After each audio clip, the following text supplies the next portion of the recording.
UPMC Altoona Elite Orthopedics and the UPMC Sports Medicine Concussion Program are proud to support youth sports across our region and proud to sponsor the high school football preview show on Mirror TV on YouTube. To learn more about their board-certified orthopedic surgeons, their specialty trained concussion management experts, and the wide range of orthopedic conditions they treat, visit upmcaltoona.com/ortho. To schedule an appointment at one of their offices in Holliesburg, Evansburg, or Bedford, call 814-889-3600. Hello again, everybody, and welcome to Week 9 of the high school football season. The finish line's right in front of us here. We got a lot of playoffs going on. I am joined again by my high school football friend and guru, Mike Boydum of the Altoona Mirror. You are watching our YouTube channel here, Mirror TV. Real quickly, we did not get any masks. I think Mike and I are pretty much come to terms with the fact is we're probably not going to get any other masks unless somebody would give me one from BG on Saturday night. I have BG. Who do you have, Mike, on Friday? Friday, I have Altoona, who's having an amazing season. And I would think Altoona would have tons of masks to give to us. And I think we've been really nice with our coverage and our picks. And I'm going the whole way to Danville. And I remember I picked Altoona to beat Cumberland Valley. And I don't think too many other people did. I don't see a mask. BG, I think we picked BG to win quite a lot. We put their helmet here on us. No BG masks. But anyways, we would still like masks, but as of right now, there's a couple weeks left in the season. And in fact, the first game we're going to talk about is the 6A first round game. Mike is going to Danville, Delaware Valley from District 2 at Altoona.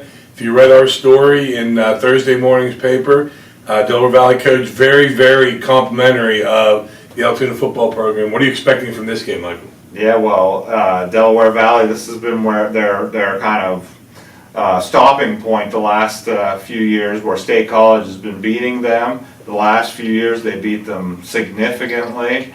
And man, when I talked to Delaware Valley's coach, he was worried about playing Altoona. He said he's never seen a team run the triple option as well as them, and that's just a huge compliment for Altoona considering the way their offense looked last year. Yeah, it's only their second year running it. Yep, and they've struggled to not turn the ball over. They had people running into each other last year, and now it's just been working really well, and it's getting the job done. They're using up clock, and Altoona, I picked them to win this You game. and Buck both did. Yeah, I wanted to. I was afraid to because I'm trying to catch up. But yeah, Altoona has so many options on offense and defensively. Boy, if they can get the kind of effort they got last week, look out. Our second game we're looking at, the game I'm actually going to as a fan, not a reporter, Holliesburg at Cathedral Prep. Holliesburg's going up to Erie to Cathedral Prep's field. And I know I'm one of those weird dads who's actually watched Cathedral Prep on video for 2 weeks now on YouTube. And they are not the Cathedral Prep that you and I grew up with, but they are good. They are slightly big on defense. They're really big on offense. They have some guys that can only go one way. It depends on who Holliesburg has coming back, too, that'll make them a threat. What do you know about Cathedral Prep? Well, which of their three opponents did you watch? Because they've played the same three teams all year. They played Butler, Erie, and McDowell. They lost both to McDowell. And won the other ones very convincing. And the McDowell is the two tapes I watched. McDowell was smaller than them and less athletic than them, and yet beat them. The one was 24-6. I can't remember what the other school is. So, like I said, from what I've been told, that this is the most beatable Cathedral Prep team they've had at some time. But that doesn't mean Holliesburg's going to just go up there and. Well, I will say this: Holliesburg's going to have to run the ball better than they did against Central Mountain. That was not good. They were really struggling to be able to move the ball, and they got some big pass plays. They can't count on that. They have to have more of a balance against Cathedral Prep to get the win. Yeah, they're also going to have to worry about this quarterback whose name eludes me right now, but he's 6'3". He's really good. He's really big, but he seems to be their offense.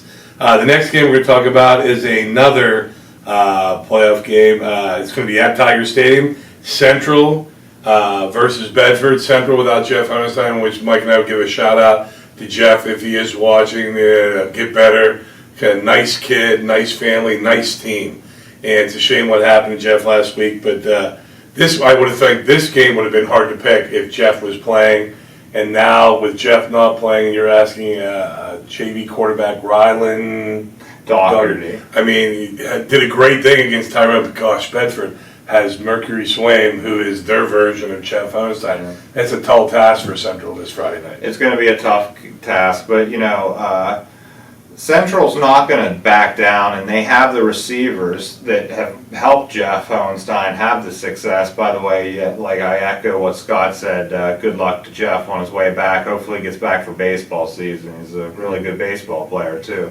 But you got to be worried about all the weapons that Bedford has. They can run with Elijah Cook, Mercury Swaim, Stephen Ressler is a really, he can run the ball, he can catch the ball. They got Gregory Edwards as a deep threat. They're just so versatile. And defensively, they kind of helped Jake Lezer in check last week from Clearfield.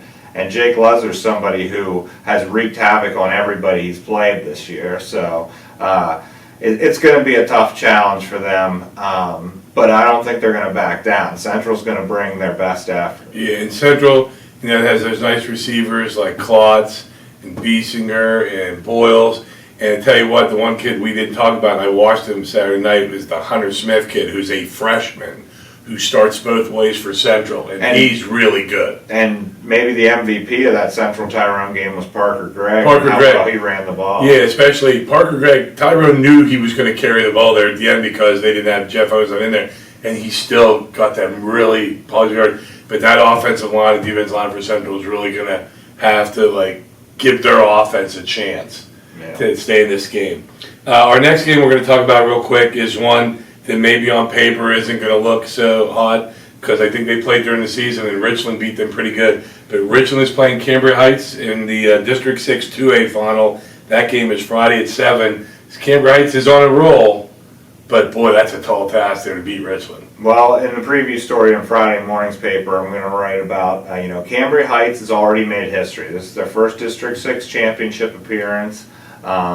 They got a big win over Marion Center in the semifinals, and hopefully that's a sign for things to come for them because Marion Center's a solid Heritage Conference team, and that's why Cambria Heights is joining the Heritage Conference to play teams more their own size, and maybe they can have a lot of success and be in a position in the future to be back in this spot if things don't work out this week. But Jared Lewis, the coach of Cambria Heights, he said they made a lot of mistakes the first time they played that game. Gave up a lot of big plays. He'd like to make Richland work for it, go on longer drives, and maybe keep the Cambria Heights offense on the field, kind of like Altoona does, hold the ball a little bit and keep Richland off the field. That's their best shot. Yeah, the one game I covered, Cambria Heights McCourt, the one quarter, I think it's actually the third quarter, Cambria Heights came out and had a 13-play drive. McCourt didn't get the ball to her. They were just under 5 minutes. And maybe that's what you do. You have a long drive, get a touchdown, not field goals,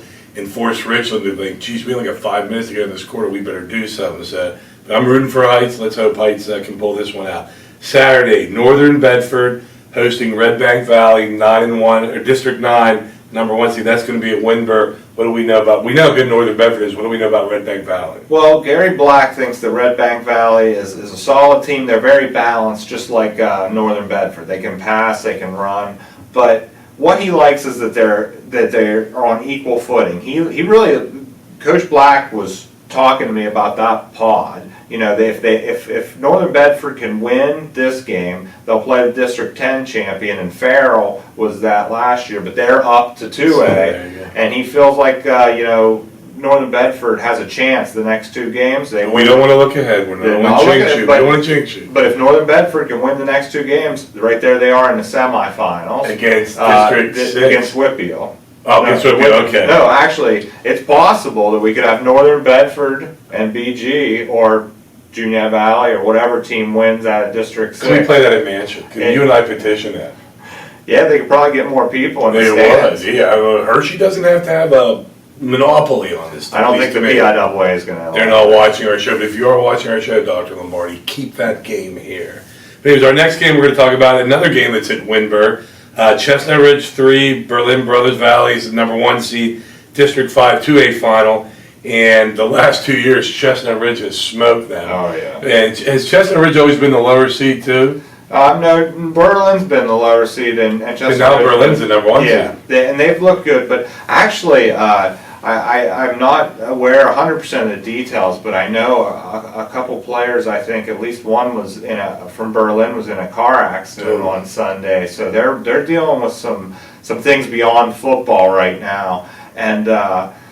Chestnut Ridge has just had their number, and Logan Pfister is one of the best quarterbacks around, and you got to believe that he doesn't want to lose with the chance to win the district championship again this year, and finally, try to win a state playoff game. So I don't know. I'm going with Chestnut Ridge in this game, despite Berlin having a lot of expectations this year. This is their best team in a long time. They put a good beating on Portage and some of the other top teams they've played. But I just feel like Chestnut Ridge, until they get knocked off, they're the team to beat. Talking about the team to beat, even though they're the 5th seed, the District 6 playoffs, Class 1A semifinals, the game I got Saturday night.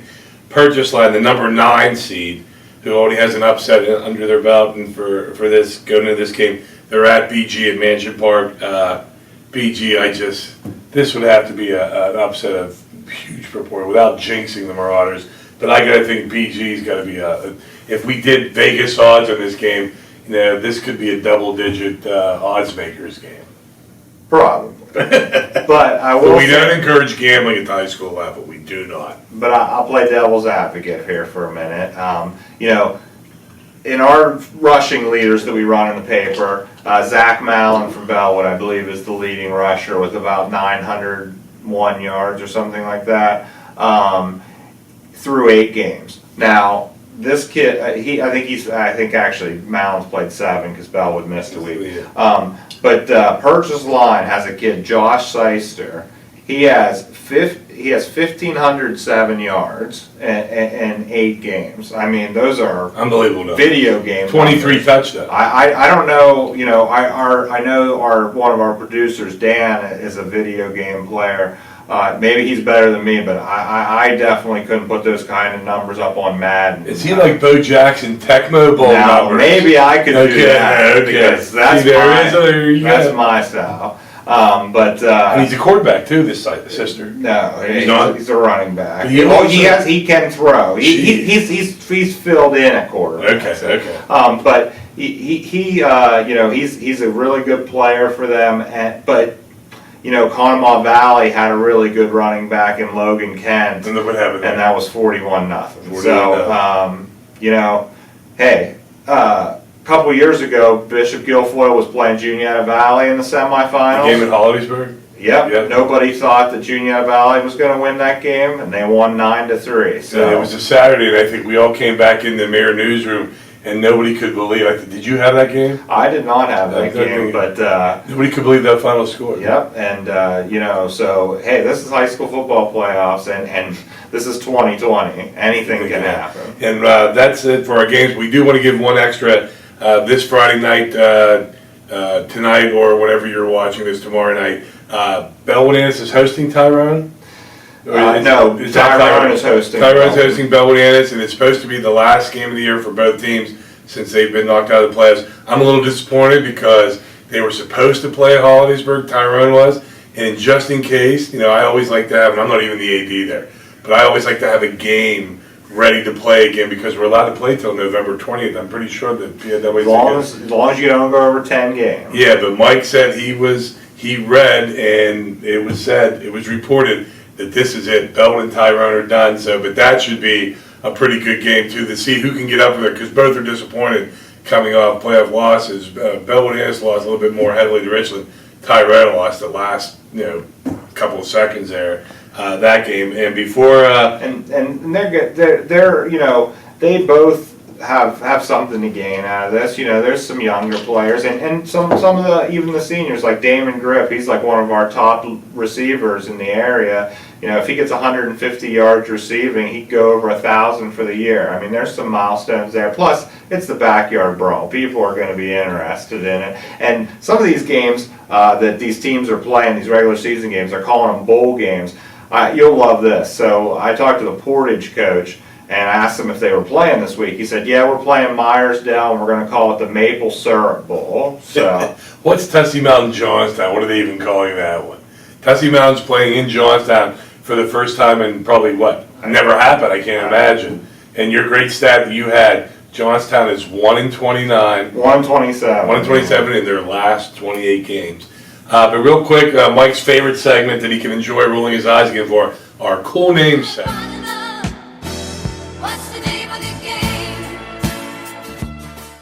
Our cool names segment is featuring this week. We have Veldan's kid Cooper Keene.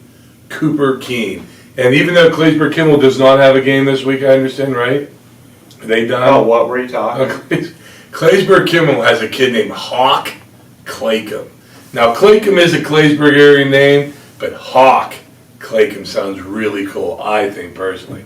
But anyways, and just something else to give you to think about, since we didn't get any mass and we didn't have a mass segment. Next year, we're already looking to do something special where people always come up to me and say about what are the weird shirts you wear. Mike wore an NFL Europe shirt last week. World League. Barcelona Dragons. Yeah, somebody asked me if it was a soccer, and I was offended. It was a league from 1995. Yeah, but I am wearing right now, if you can see, if our director didn't get it, this is my Boston Breakers USFL football shirt that I bought online, but it's from the 1980s. But we might do something next year. We can get a business to donate a gift card to us where you're going to write down if I wear a sports shirt, and then you're going to keep them all, keep a list. Do something like that. We want to get more people to watch this. I hope that's replacing the cool names. We can't do both. Well, we can't do, you're right, our show will be too long and everything. But I'm also reminded, don't forget to like our show, to click on the button here when I'm pointing. Look, I'm pointing. Hit that subscription, because Mike and I just want to take this thing all over the world and everything. But for Mike Boydum, my name is Scott Franco. Thanks for watching Mirror TV on YouTube. We'll see you next week.